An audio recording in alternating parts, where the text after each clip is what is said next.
Career management. And this is individual, whether you're an individual leader or a leader of a group, an individual contributor, you're responsible for your own success and happiness. There are 6 very important things I think you got to focus on. Learning is a lifelong thing. It doesn't end at Harvard Business School. It's your responsibility. I think if you're in any profession at all, you have to do it consistently all the time. I think I spend probably 50 or 60% of my time learning, reading, talking to people, traveling. It's the only way you can keep on top of this global world of ours. And it's even tougher now because of the globality of the businesses you're all going to deal in. How? Reading is the most important one. But the second one, which is often forgotten, is talking to other people. You can learn more from speaking to people in 15 minutes than if you spent your life doing something. They can explain it to you, and you can learn from watching people. You also are going to learn by, I'm going to call it imitation, but by watching other very good people and how they operate in difficult circumstances. I learned a lot of things what not to do and a lot of things what to do by watching other people. Number 2, building your brand. It's a Harvard Business School way to put it, but let me put it a slightly different way. There is already a book on you. That book is already being written.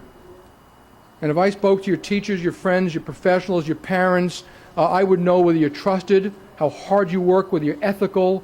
I would know so much about you, you'd be shocked. I don't even have to meet you. So that book is already growing. You write the book you want the way to be written. You actually have that choice. And you can do it as you want now. Don't let others write it. And when you get caught in situations that you're uncomfortable, I remember I worked at a company not far from here, and I remember I was asked to do something I didn't want to do. I'm not telling you all to take this advice. You can always quit. It's your responsibility whether you accept to do something or not, and it will be in that book written on you. 3, how do you deal with failure, making mistakes? Many of you already have dealt with some very difficult times, so this is no different than some of you already dealt with. When you fail, it's okay to get depressed, it's okay to cry, it's okay to go home, it's okay to blame others for a while, but eventually you have to get over it and move on. The greatest people who've ever walked this planet, and I'm not talking about business people, I'm talking about people like Nelson Mandela and Abe Lincoln, constantly had setbacks in life and failures. Constantly. It happens all the time in business, and some of your success will be how you deal with the failure, not how you deal with the success. When I get introduced, I always get introduced that 1998 I was the president of Citigroup, and in 2000 I took over Bank One. I was fired in 1998. So I went a little bit of experience like this, and it's a painful thing. My boss, who I'd worked for 15 years, called me in and said, we want you to resign. To which I said, okay. I went home, I told my wife and children, I called my wife up and said, Judy, I'm going to tell you something, I'm not kidding, because I always make jokes about things like that. But I wanted to make sure the kids were fine. I went home, I have 3 wonderful daughters, they were much younger then. I said, the youngest one said, Dad, do we have to sleep in the streets? I said, no, hon, we're okay. The middle one, who just graduated Barnard, said, Dad, can I still go to college? I said, yes, dear, you can.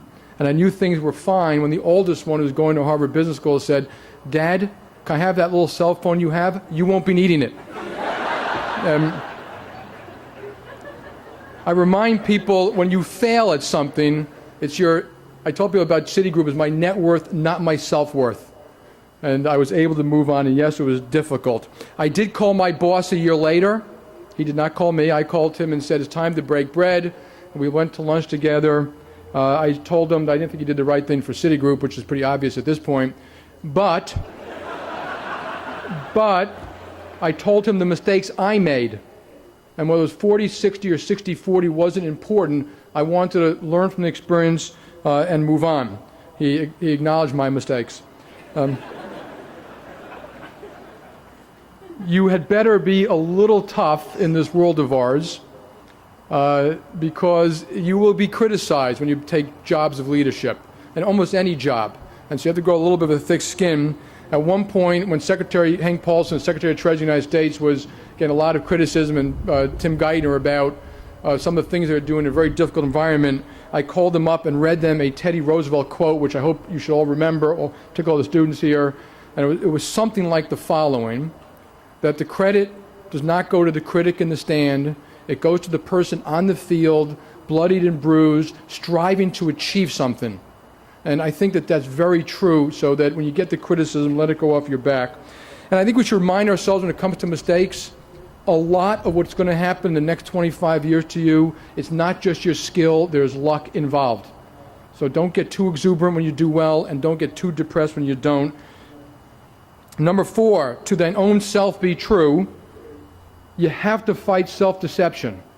Human beings are experts at it. I do it all the time. It's one of my favorite things to do until people bring me back to earth. Very often, who brings you back to earth? Very often it's your friends or your spouse. We all do the same kind of thing with friends and spouses. We come home, we tell them how we were treated and why that person treated us so badly, and they agree with us. So it's very important you try to step out of those situations and try to understand yourself deeply. I'm going to give you 2 examples about, this is more personal, it may relate to some of you here, about myself. When I was in 5th grade, my teacher made a sign that said self-control, and she put it on the desk facing me. That went on for many, many years, and it wasn't until I was 45 years old that I realized that anger is a bad thing. And that people used to say when I was younger, that was a well-placed blow of anger, well-timed and well-delivered. It was never deliberate. It was just a welling up of anger. Usually I had to apologize. In fact, at one point, someone gave me a box of cards, which all I had to do was fill in the day, and the card said, "Hello, my name is Jamie Dimon. I'd like to apologize in advance for my behavior on the day of X."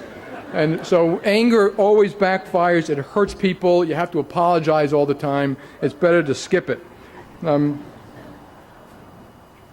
You all know about IQ and EQ. Your IQs are all high enough to be very successful. Where people often fall short, it's on the EQ. And emotional intelligence is critical, and it's something you will develop over time too. Matter of fact, a lot of management skills are more EQ. How do people function? And when I look at EQ, I always think to myself, why is it that when some people walk in a room, we all brighten up? Why is it when you really want advice, you call certain people? Why is it that some people you never would question what they say, and that some people you never would trust what they say? And those are emotional skills and empathy, but you're a human being. You have these other things that we all have to develop all the time and work at them all the time. And they're things like passion, work ethic, character, integrity, and you're the sum of all of these things. Your IQ alone will not get you through the dark days or the tough times. You need to develop all these things and develop them consistently. Take care of yourself, your family, and your friends. You're going to get involved in very high, stressful situations. If you don't take care of yourself physically and emotionally, you will fail. You have to do it. I used to feel guilty when I get in the office late sometimes, late being 8:30 or 9, because I stayed to exercise. Exercise is a good thing. It clears your mind. You have to give yourself vacations and family time all the time. One example I went on vacation many years ago, and like a lot of you, I played tennis in the morning with friends, I ran in the afternoon, we had dinner with friends, and my kids were kind of ignoring me that whole vacation. And the next one vacation I said, no, I'm going to spend only with the kids. Nothing else, no friends, no tennis, and it's amazing how much fun you have and how much time you play with them. There's no such thing as quality time without quantity. So when you have children, don't think you can make up with short briefs of quantity time. They won't get there with you.